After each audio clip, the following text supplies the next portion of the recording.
The views and opinions expressed on any program are those of the producers and/or the persons appearing on the program and do not necessarily reflect the views and opinions of FRC Media, Bristol Community College, or the City of Fall River.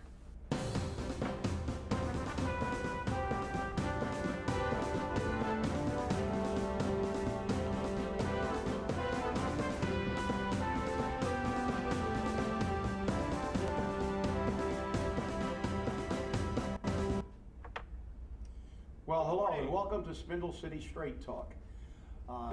We have a unique show today. As you see, CJ is in a little box waving at you. He is in the Spindle City bunker.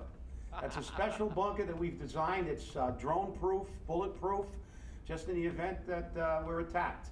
I drew the short straw and I have to be at the desk today. So we have a lot to talk about, I guess, and because we have what's going on in the city with the mayor as far as the city council mayor issue, and we also have to deal with the recall. The recall will be in the news again very shortly. We have word that the signatures will be certified by Friday. We are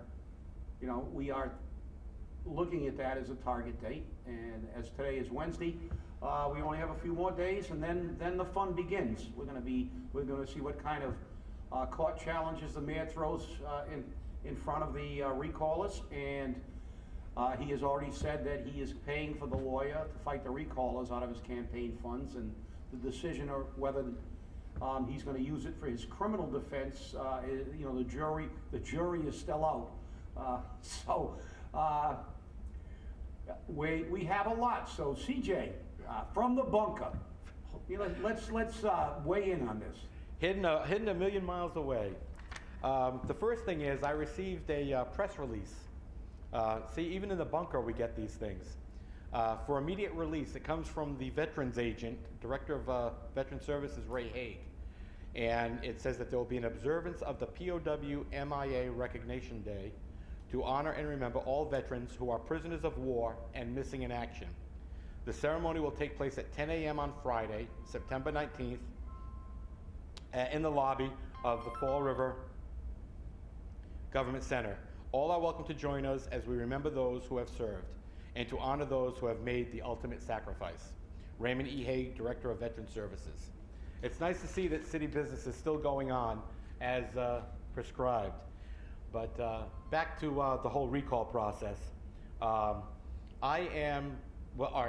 was in contact with Liz Camara yesterday, and I asked her what is the status of the signatures and the certification of them. And she said to me that it will have them done by Friday. Now, what time that is on Friday, we still don't know. But we're looking forward to seeing what time and how many are certified and how many have not been certified. As we know already, that once that certification process has been completed, the mayor has said that he will challenge all the signatures that are certified, and as such, we are looking at a fight ahead of us probably. A lot of people are saying out there though, Chip, that let the process continue on the way it is. If the signatures are certified, they're certified, and move forward from there. If the signatures are not certified, then let it move forward from that point as well. I'm not sure exactly how that's going to work. What do you think? Nothing has gone the way it's supposed to. Yeah, well, obviously we have said numerous times that the recall process is a statutory process, and when you get the signatures and they're certified, we're supposed to have a recall election. It distresses me as someone who was involved in it to see that the mayor wants to use basically, legal tactics to try to delay the process. The fact is that, okay, you say you've been a good mayor, we say we don't think you've been such a good mayor. We've got the signatures, so let's let the people decide. I think that's the best way to handle it. I think that's the way that will help get this city back to where people are working together again rather than being divisive. because this issue obviously is going to be divisive. There are people on both sides of the issue.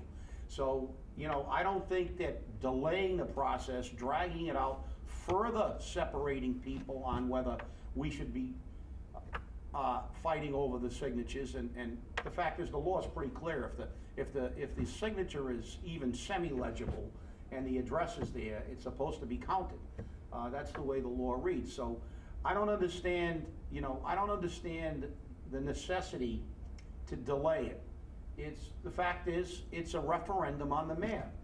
I have a letter that's going into the Herald News today that basically says something to that effect, and also deals with an article that was written about the recallers, which I will editorialize a little bit today. Mark Monroe Dion basically said that the recall is being led by a bunch of malcontents and miscreants, et cetera, et cetera, et cetera. And while he has the right to that opinion, and I think that that opinion is way off base, he called them you know, criminals and people who are failed civil servants and people who ran for office and weren't elected.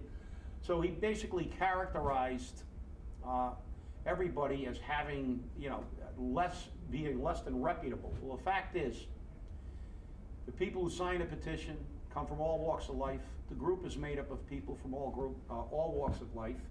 There are disagreements within the group. And the fact is that if you run for political office and don't get elected, I don't think you lose your right to continue being involved in the political process. As a matter of fact, I think you should be congratulated for having enough courage to put your name on a ballot and come forward, win, lose, or draw. At least you tried to have an effect on government, as the recallers do. So, Seems like I resemble that remark. yeah, I took exception to that, and I wrote the letter, and you're all welcome to read the letter to the editor if they print it, which I believe they will, in which I think I was pretty clear. But, you know, with that being said, since we've opened the door on this recall, let me make something perfectly clear. CJ and I have been involved with this recall at a very at a very intense level, obviously. We were totally committed, but that doesn't mean we agree with everything that's coming from either side, including the recall side. You know, the Herald News wrote that, you know, that both sides have gone beyond ugly with some of the things. Well, I want to make it clear that we represent just one piece of that puzzle, and that piece is Citizens Alliance for Accountability in Government.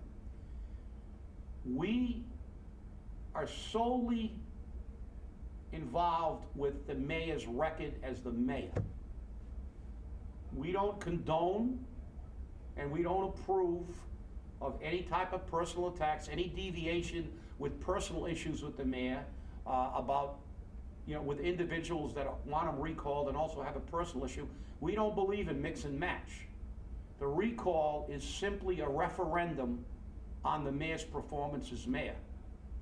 And one of the problems with things like this is everybody begins to try to shift attention from the mayor's record to personal issues, to innuendos, to threats, to whatever it is. But the fact is, I'm saying on camera and making it clear, and CJ can, when I'm done, CJ can give his piece. I am looking at what's happening with the mayor on a criminal level. But in my eyes, that has no correlation or relation to the recall. That is a completely separate issue. And it will run its course through the legal system. The recall and the recall petition that I signed stipulated reasons why he was being recalled. And it wasn't because the way he combed his hair, and it wasn't because you know, he had a problem with one of the recalls. It was for specific reasons about his performance as mayor. And I'm telling all the viewers, and I've said this to the people in the recall, but apparently we're going to have to make this clear again. I don't condone, I don't support, I don't approve of anything that takes away from the message about the mayor's performance. And with that, I'll turn it over to CJ for him to weigh in on his position. Oh boy, thanks a lot, Chip. You took the wind right out of my sails. You know, it is a difficult situation. I mean, we've had some people who were part of the recall, you know, they've gone out and, you know, they've been called out and people call them leaders and, you know, and the recall in and of itself is a coalition of many groups, many different people, veterans, business people, homemakers, students, people who work. And I think that Mark Dion column really painted the recall people and the people involved in the whole process as, you know, deviants, you know, people that really shouldn't even be given any credibility. And I thought it very interesting because you and I know Jeff Gregory very well, and Jeff Gregory sent a letter in to the Herald News about, you know, him being a disgruntled civil servant or an ineffective one, whatever the case may be. I only briefly read his letter, but you know, Mark's doing his job. I don't personalize it.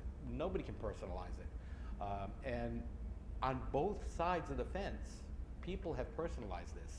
It's like if you say the mayor is financially inept, he is, you know, he has performed malfeasance even.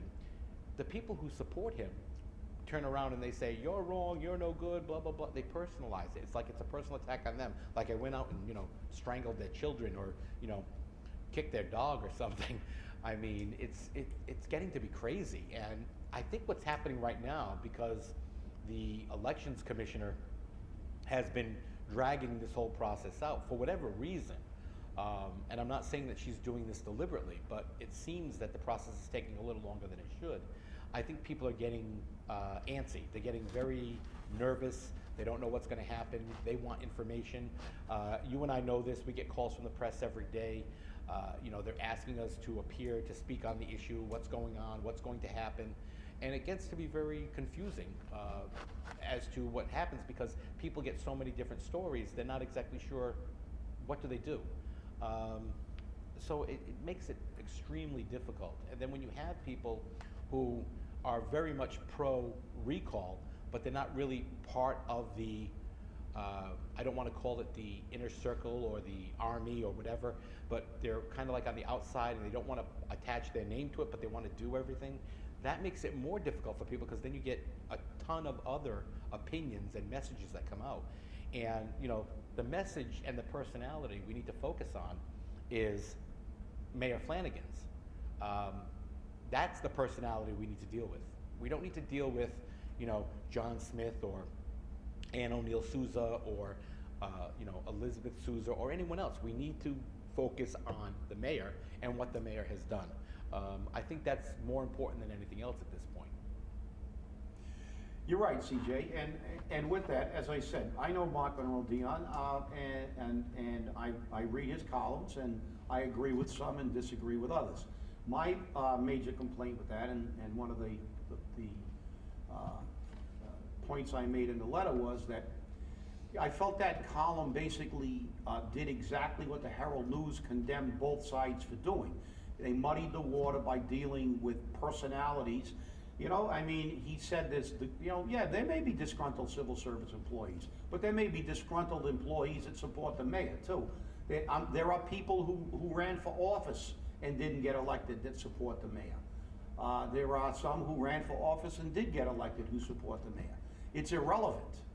The fact is, what's relevant is, why is the mayor being recalled? We have reasons that we feel he should be recalled, and if somebody disagrees, they will have to say, well, we don't agree with the way you say that he has not run the city incorrectly financially. I don't really believe that you know, the deficits are, you know, they can believe his rhetoric that says, you know, it was caused by all the SAFER grant and the other issues, which he says, you know, it's not my making. Well, we didn't contend that. We said that the lack of preparation for that showed fiduciary irresponsibility.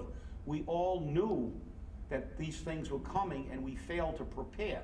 So obviously it's in the eyes of the individual. But when we begin on both sides to do things that are completely divorced from the issue, we're not going to get an actual sense. We're going to have people that say, I'm not going to go even bother voting because both sides have aggravated me, and that's just wrong. You know, we had a person that was involved in it, basically posted a video with pictures of the mayors, and all the mayors in the city of Fall River, and made disparaging remarks. Now, it's his right as an American to do things like that. But as someone who's involved in a recall, I don't agree with that, because the fact is, I worked with numerous mayors, and I had my battles with them, and my battles were on issues, whether they were contracts or whatever, and we settled those things ultimately. And many of those men, and most of those men, I respect. I had differences of opinions, and I fight hard for my position on any issue. But we dealt with the issues. And a lot of those men that were disparaged were men of integrity, were men of good character, were men who did what they thought was right, as I did what I thought was right. And to condemn everybody who holds an office because you're upset with the man, to me, is counterproductive. And that's coming from our side. And that's wrong. And it shouldn't be done. And Mark Monroe shouldn't do it. The Herald News is right. It shouldn't be done by either side. Unfortunately, it is. So I'm going to tell the people out there who are watching this, forget about all the BS. Let's get back to the core issue. Look at what is going to be, when this recall becomes a reality, we will be putting forth what we consider the proof of the mayor's inability to be effective as mayor. It's not going to be about whether he carries a gun, how he cuts his hair, how big his waistline is at this point in time. Those things have absolutely nothing to do with the issue. The issue is simply, should this man be the chief executive officer of the city based on his performance as mayor? Nothing else. And I hold no malice personally to the mayor. I disagree with the way he's running the city. I don't believe he should be in that position. Anything else besides that, I reserve for personal opinion. CJ? You know what they say about opinions, Chip, so I won't even go into it. But just to show you the financial ineptness, or if that's even a word, of the administration, they knew prior to getting this budget approved, as did the 8 city councilors who approved it. 7 city councilors approved it. 2 of them did not. 1 was absent. That there was a $3-point-some-odd million deficit in the school department budget for fiscal year 2014. And that's coming to bite us next month. And the city has made it very clear. They have spent the entire rainy day fund to make this budget work. There's no extra money anywhere. So if you're the chief executive officer of a company and you've spent your entire savings account for any financial catastrophe that may happen, yet you still come forward and ask for $55 million in bonding, what does that say to you? I mean, that's my question. I mean, do you have any argument for me, Chip? I'm looking at you here going, you got any argument? No, obviously, as I said, people have opinions. We know that he was saying that he gave 7 reasons why the city was in a deficit. Every one of those reasons was foreseeable. Now, there may be some people, and I disagree with their position, that, oh, well, what are you going to do? Well, our congressional delegation basically said that we weren't prepared. They warned him when they gave him the check for the first half of the SAFER grant, that I believe Senator Kerry told him, this is not permanent. This is just a stopgap, so prepare for when it's gone. And we didn't. Is that good management? No. And I don't know how we can justify it, but that's, as I said, that's our opinion. You know, the 6 Ps, you know, poor planning promotes piss poor performance. So we've got poor planning, and look at what we've got. We've got a city that's got huge deficits, that we've bonded ourselves into the, Christ, probably 5 or 6 more centuries before we pay our bonds off. I mean, it's ridiculous. And if people think this is the way to run a railroad, well, we disagree, and this is the reason that we initiated this recall. And people will say, well, why didn't you wait till the following election? And we've said time and time again, I don't think we can afford this guy. The only way he knows how to raise money is to impose more financial burden on the taxpayers. And we are already well over $3 million in a deficit with the school department that's going to be due next month. Where's that money going to come from?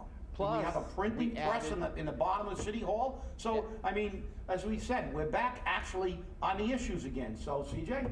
Yeah, plus, you know, the Argosy School just added, what, a couple of $100,000 on transportation costs that were not included in the school department budget. And the city has to pay that. So, I mean, how many more unseen expenses are we going to have to face? And, you know, I looked at the issue on Maplewood Park that they wanted to take that land, and they said, oh, well, you know what, we'll make the package a little smaller, and we'll take $175,000 from the sale of the schools, and we'll take another $100,000 from the CPA money. Well, number one, the CPA money isn't guaranteed, because maybe the people on the CPA committee are going to submit to the city council something else. So the mayor said, well, let's just bond for it and we'll take the land. We can't afford it. We just can't afford it. So again, they tabled that issue. The $55 million bonding, they tabled that issue, but it's going to come up again, and it's going to keep coming up. And of course, you've got people like your favorite city councilor in the whole world who says that we need all of these things.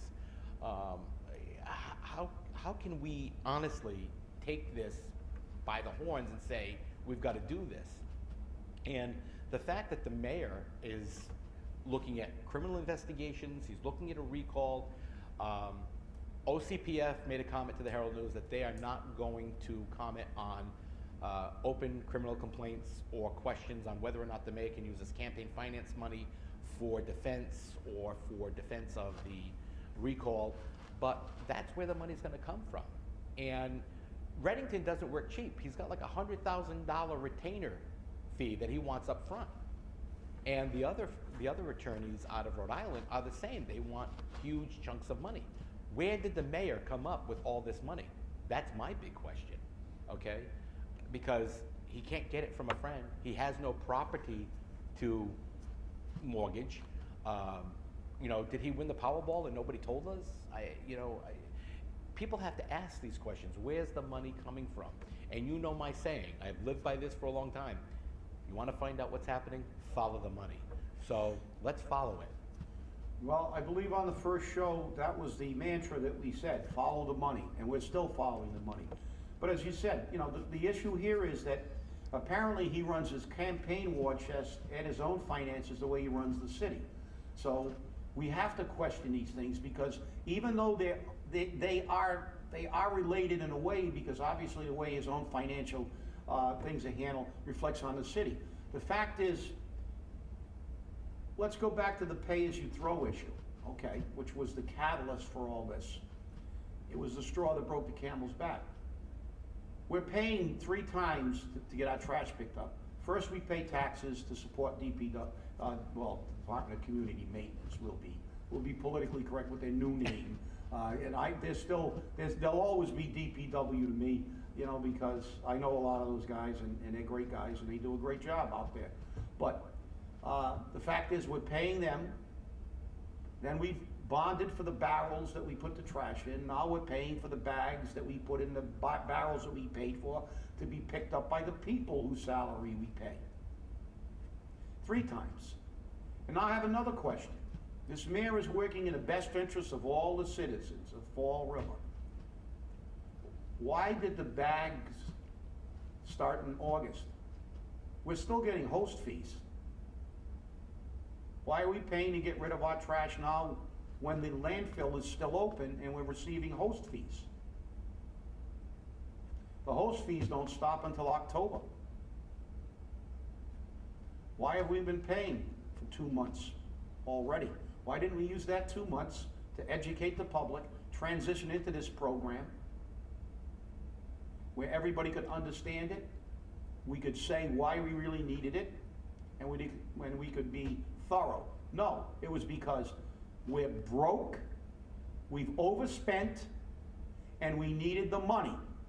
And that's why they're collecting the money before they should, because the fact is, we didn't have pay-as-you-throw before because we had a landfill. Well, we've still got a landfill till October. Why are we doing We wouldn't this? collect any money. Because we're collecting money. Exactly. Because the pay-as-you-throw isn't a health issue, it's a money issue. It's a hidden tax. And you know, Go the ahead. funny thing on that, Chip, the funny thing about it is you've heard Ken Pacheco and Kathy Ann Viveris turn around and say, oh, we have a 95% compliance rate, 95% compliance rate. I don't know where they're getting those figures from. I drive down Pleasant Street, I drive down Bedford Street, I drive up Orange Street, I see bags, black bags, white bags, on the street, not in the bins. They issue tickets for everybody, which, by the way, the tickets are $300 a piece. So again, it's all a money grab. It's all a money grab. You are going to do it, or we're going to just bankrupt you. And that's exactly what this administration's legacy is going to be. This is going to be the bankruptcy legacy. This is going to be the administration which turned on its constituents and said to Fall River, up yours, and that's it. And people just don't like that. People just don't like it, and they don't feel heard. Yeah, well, we know how this, figures don't lie, but liars can figure, the compliance rate. But look, I was walking my dog down in a Little League field in my neighborhood, and there was a television in the middle of the Little League field.